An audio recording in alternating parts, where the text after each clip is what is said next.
에레미야 20장 7절부터 9절입니다.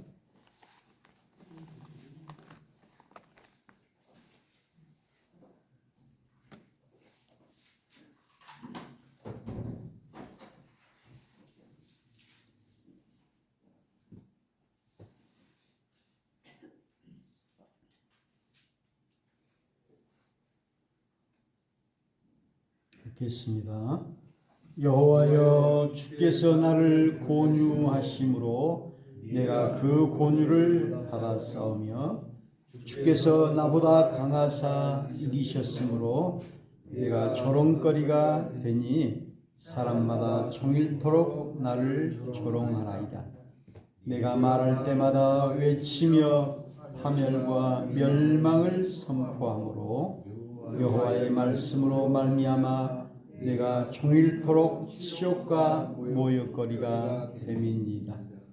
내가 다시는 여호와를 선포하지 아니하며 그의 이름으로 말하지 아니하리라 하면 나의 마음이 불붙는 것 같아서 골수에 사무치니 답답하여 견딜 수 없나이다. 아멘.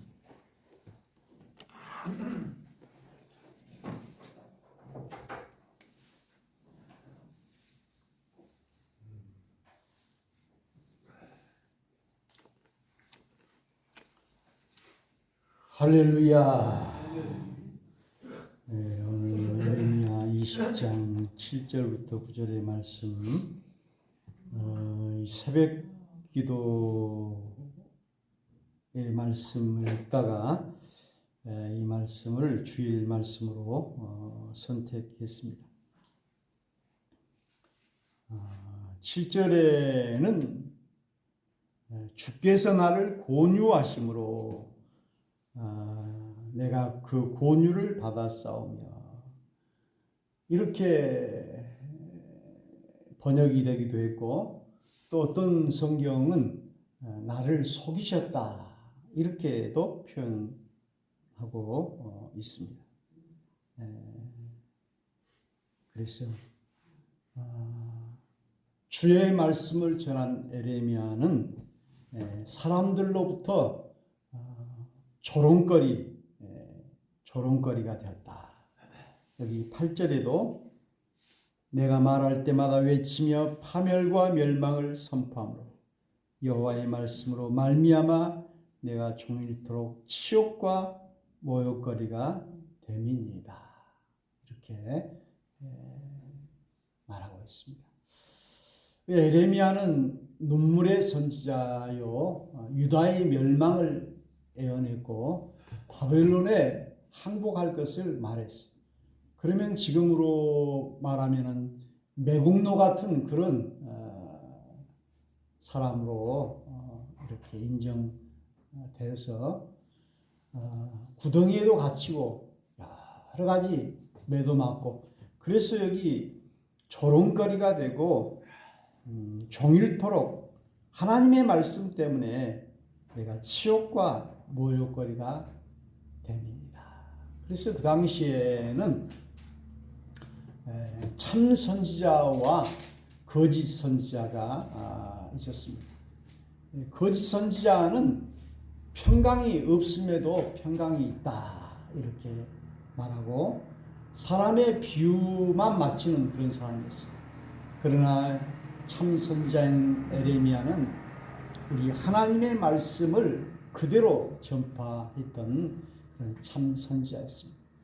그래서 에레미야 애가는 이제 슬플 노래 같자, 슬픈 노래다. 자기 백성의 그 슬픔을 같이 눈물을 흘렸던 선지자, 참 선지자인 것을 볼 수가 있습니다. 그래서 우리는 이 참과 거짓을 잘 구분해야 될 것입니다. 그래서 에레미야는 하나님의 소명을 받고 사명을 맡은 사람이기 때문에 자기 생각으로 말하지 않고 또 또 하나님이 주시는 말씀을 그대로 전했던 것을 볼 수 있습니다. 그렇기 때문에 여호와의 말씀으로 말미암아 내가 종일토록 치욕과 모욕거리가 됩니다. 우리 하나님의 말씀을 전함으로 인해서 큰 어려움이 생겼다는 사실입니다. 그러므로 하나님의 종은 저놈 에레미야처럼 자기 생각을 전하는 것이 아니라 우리 하나님의 말씀을 전해야 하는 것이기 때문에 오늘날도 이제 거짓 선지자와 참 선지자, 참과 거짓을 잘 구분해야 한다는 사실입니다.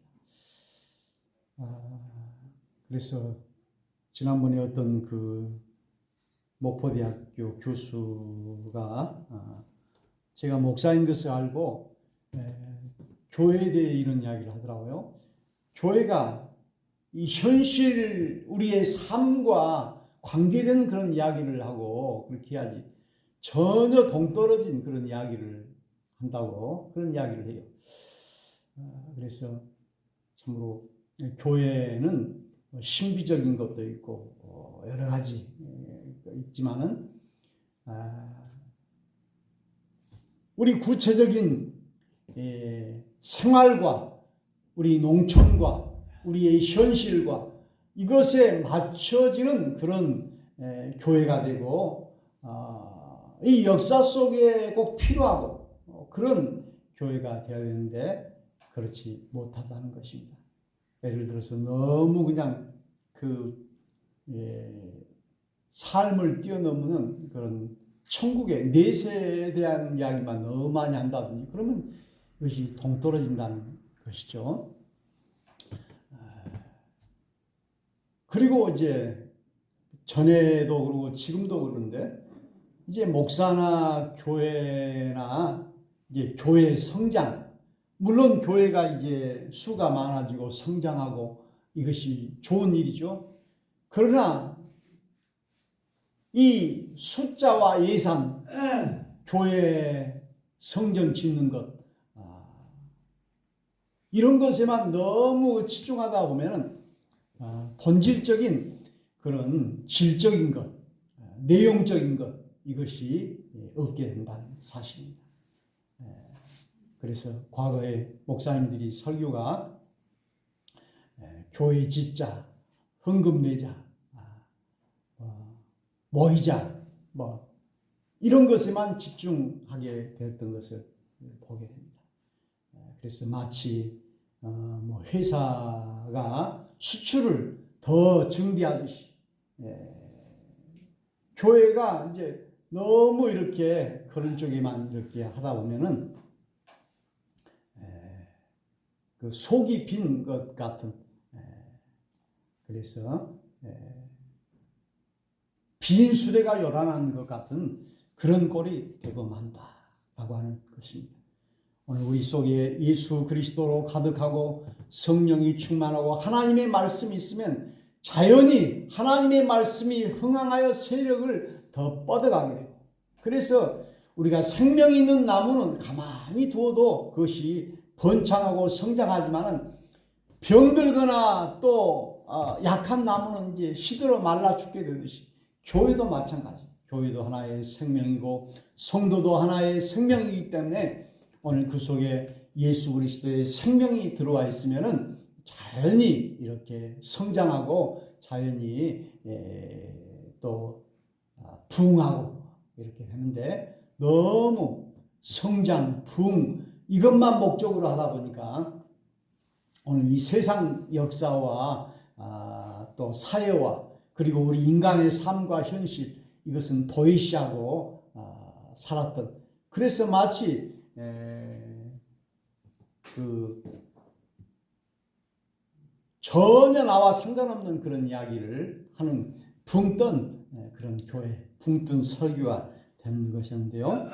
그러나 우리 에레미야 선지자는 우리 하나님의 말씀을 바로 전하였던 것을 오늘 여기서 볼 수가 있습니다. 그래서 여기 8절에 내가 말할 때마다 외치며, 오늘 에레미야는 말을 하고 외쳤어요. 그래서요, 오늘 우리가 이 말과 글이 얼마나 참 소중하고 중요한 것을 알게 됩니다. 어떤 분은 그 어렸을 때부터 이렇게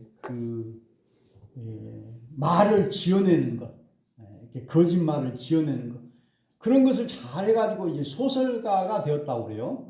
그런데 오늘 우리가 말과 글이 참으로 중요한 것을 볼 수 있습니다. 그래서 그 사람의 말을 들어보고 글을 보면은 그 사람의 수준을 우리가 잘 알 수 있게 됩니다. 그래서 그 사람의 어떤 행동이나 이런 것을 보면은 그 사람의 문화, 취미, 습관을 그 말 속에 글 속에 다 나와 있어요.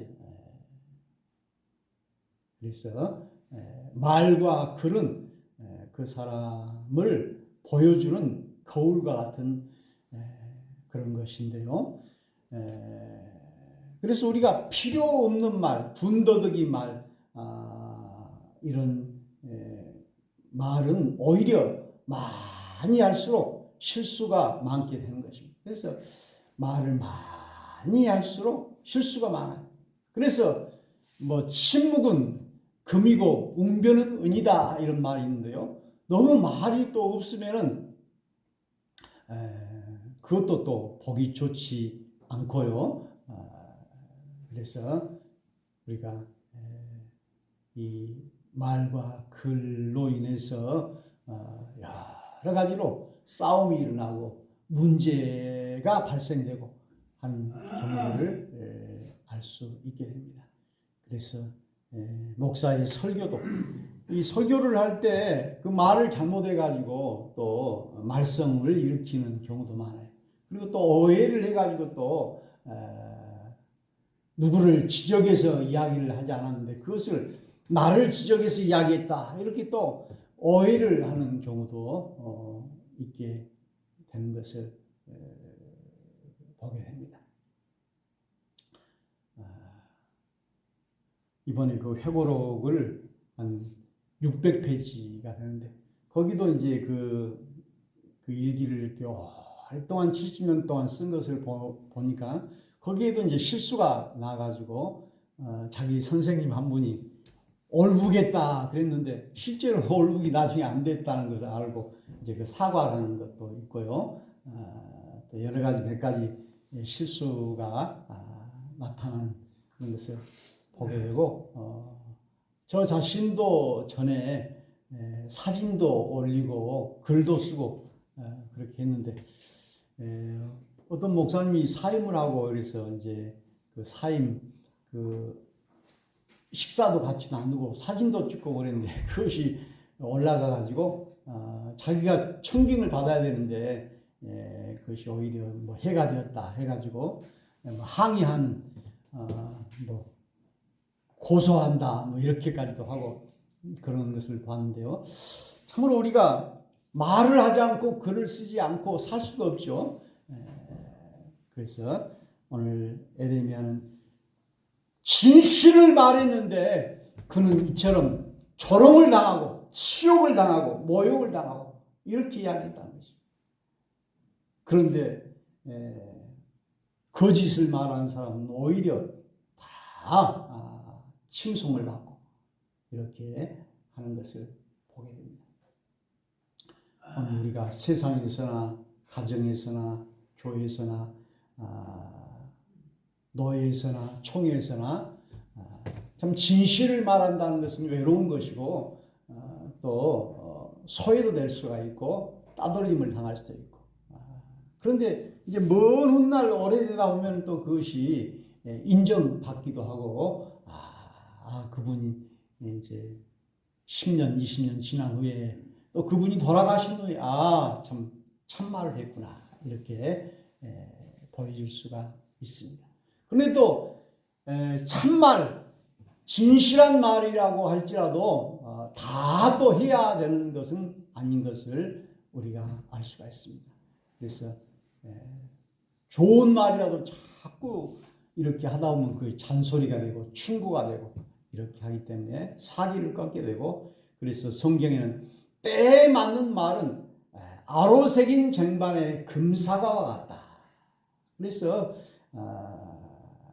그 말은 옳은 말이라고 해도 다 해서는 안 돼요.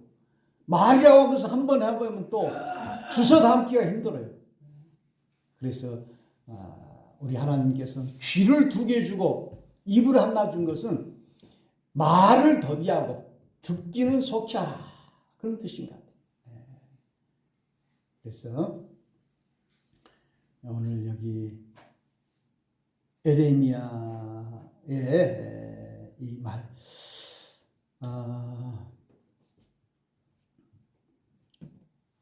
제가 요즘 2가지 책을 읽고 있는데요. 하나는 이 백동어라고 하는 사람의 소설.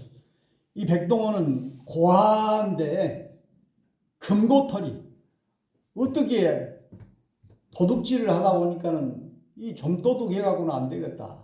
내가 털라면 한번 왕창 한번 털어봐야겠다. 한국은행 수송차를 해가지고 한 1,000억을 털어버렸다. 금고털이 해가지고 한 10억인가 털었는가. 그래가지고 8년형을 받게 됐어요. 그런데 이 사람이 머리가 좋고 또 글솜씨가 좋아가지고 소설을 잘 쓴 사람이에요. 그래서 이제 교도소에 있는 이런 이야기들을 이렇게 쓴 사람이에요. 그런데 재미가 있어요. 우리 이쪽에 그 중앙병원 쪽으로 하다 보면 대박 장어탕이라고 하는 일인데, 그 사장도 자기는 평생 재미로만 살았기 때문에 말도 재밌게 하고 글도 재밌게 잘 쓰고, 그런데 이제 깊이나 이런 것은 없어요. 평생 재미로만 살았던 사람이. 그래서 막 친구들을 막 목포로 불러들이고 이런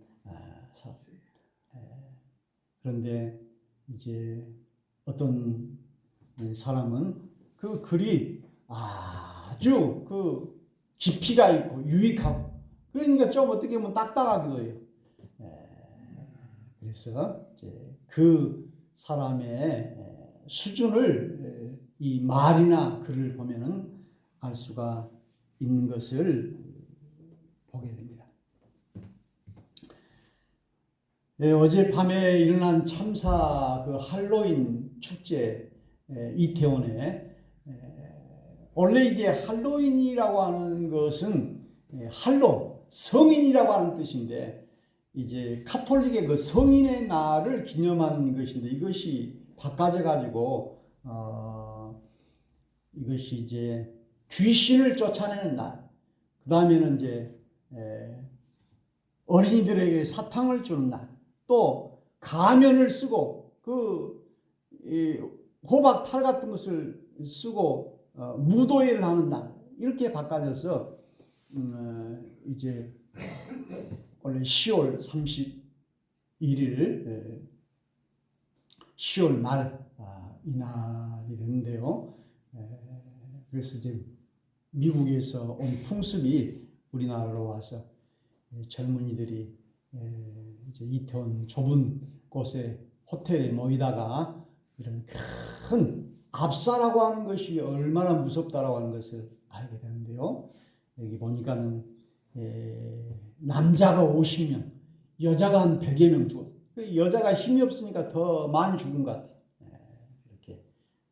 그래서 참으로 우리가 사람이 재미를 따라 살아가는 것이 우리 속성이긴 하지만은 원래의 날, 이 할로윈데이, 성인의 날을 기념하여 더 거룩한 날을 지키는 우리가 되어야 할 것입니다. 오늘 여기 9절에 보니까 내가 다시는 여호와를 선포하지 아니하며 그의 이름으로 말하지 아니하리라 하면 나의 마음이 불붙는 것 같아서 골수에 사무치니 답답하여 견딜 수 없나이다. 그래서 자기 의지로 내가 이렇게 하나님의 말씀을 전하다가 그 어려움을 당하고 조롱을 당하고 핍박을 당하고 감옥에 갇히고 매를 맞고 이렇게 하니까 내가 이제는 하나님의 말씀을 봉의하고 내야겠다. 안전해야겠다. 하니까는 나의 마음이 불 붙는 것 같았어요. 여기 나의 마음이 불 붙는 것 같았어요. 그래서 우리는 늘 우리 마음이 불이 붙어야 됩니다. 늘 트랙타도 경운기도 불이 붙을 때 이제 동력을 얻어가지고 움직일 수가 있듯이요. 우리 마음이 불 붙지 않고 식어버리면 안 돼요. 그래서 이것을 의욕이라고 합니다. 사람이 살다 오면은 이 권태는 지루하게 생각한다 그런 뜻이죠. 그래서 부부간에도 살다 보면 이제 처음에는 존경하고 이렇게 사랑하고 하다가 이제 권태가 생겨요. 지루하게 생겨요. 그래서 이렇게 뭐 이혼도 하고 또 이렇게 하는데 오늘 우리가 사람의 관계들도 그러고요. 모든 것이 처음에는 뜨겁다가도 나중에는 식어지게 되고 처음에는 그냥 불 붙었다가도 나중에는 배신을 하고 이렇게 하는데 참으로 어떤 분들을 보면 부인이 그냥 그 병에 걸려서 움직일 수도 없고 이런 것을 끝까지 남편이 병수발하고 이렇게 하는 모습을 보면 그 참 아름다운 것을 보게 됩니다. 병 들었다고 그냥 내버리거나 또 그렇게 하지 않고 끝까지. 그래서 오늘 우리는 참으로 이 불붙었다는 말은 의욕이 있다는 말이죠. 우리가 수면욕, 식욕, 성욕, 또 향학열, 우리 하나님을 사랑하는 이런 마음, 이것이 뜨거워졌다가도 식어버리는 경우가 많이 있는데 오늘 바울이 디모데에게 내가 안수받을 때에 그 불붙는 마음을 이제 다시 회복하도록 해라. 첫사랑을 회복하라. 이렇게 말씀했어요. 오늘 우리가 신앙생활을 40년, 50년, 60년 이렇게 30년 하다 보면은 이것이 형식적인 때가 많이 있어요. 저도 참 목회가 지금 40년이 넘어가는데 이렇게 하다 보면은 이 마음이 식어버릴 때가 있어요. 우리가 인생을 80년, 90년 이렇게 살다 보면은 참 의욕이 상실될 때가 많이 있어요. 그런데 오늘 여기 보니까는 에레미야는 나의 마음이 불 붙는 것 같았어요. 골수에 사무치니 답답하여 견딜 수 없나이다. 그래서 그가 하나님의 말씀을 전했다는 것입니다.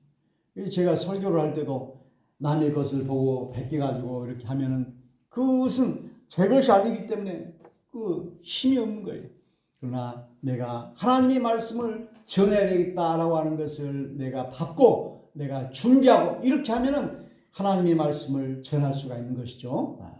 그래서 우리는 우리 하나님의 말씀을 주신 것만 말을 하고 또 그런 것을 글로 쓰고 할 때 마음이 평안하고 마음이 치유가 되고 마음이 기쁘게 되는 것을 보게 됩니다. 내 마음이 불붙는 것 같았어요. 그래서 저는 제목을 불붙다 이렇게 했어요. 오늘 우리의 식어진 마음이 다시 불붙을 수 있기를 축원합니다. 우리 가정의 부부가 참으로 70, 80이 되어서도 늘 사랑으로 화목하게 불붙고 우리의 신앙이 불붙고 우리의 사랑이 불붙고 우리 성도들과의 관계들도 그러고 이제 목사와 성도와의 관계도 처음에는 아주 뜨겁다가도 나중에는 이제 점점 멀어지고 식어지는 경우가 많이 있어요. 그래서 오늘 우리는 이 불붙는 그래서 견딜 수 없나이다. 오늘 이런 주님의 이 귀한 말씀 골수에 사무치니 답답하여 견딜 수 없나이다. 그때 선포하는 말씀, 그 말씀이 진실인 줄로 믿습니다. 오늘 우리 모두가 다 에레미야의 심정을 가지고 우리 하나님의 말씀으로 불붙고 우리 하나님을 신앙하는 신앙심으로 불붙는 성도들이 다 되시기를 주의 이름으로 축원합니다. 찬송합시다.